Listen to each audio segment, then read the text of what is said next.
Students will be heading back to the classroom in less than 2 weeks in Fort Wayne, but how they'll get to school is changing for thousands of those students. Officials say property tax caps are to blame for a multi-million-dollar transportation cut. News Channel 15's Holly Campbell joins us now with more on those changes. The cuts to bus routes were announced in January, and now with less than 2 weeks before they take effect, parents are scrambling to find ways to get their kids to school. I would quit my job before my kids would walk to school. Lisa Minery is just one of about 5,000 parents looking for alternate transportation for their children before school starts in less than 2 weeks. I want to color that. There's just too many things in the world today that make it unsafe. Her 9-year-old and 6-year-old daughters have to find a ride or walk to their schools now.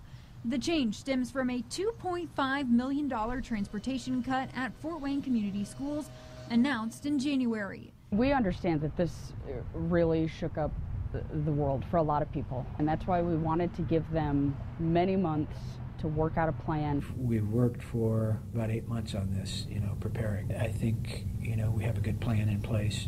The city and FWCS will be out in full force the first several days of school to monitor foot traffic. But before that day comes, you should have a plan in place for your child's route to school. The city is also bumping up the number of crossing guards across town. We also changed some corners. We're not utilized really anymore.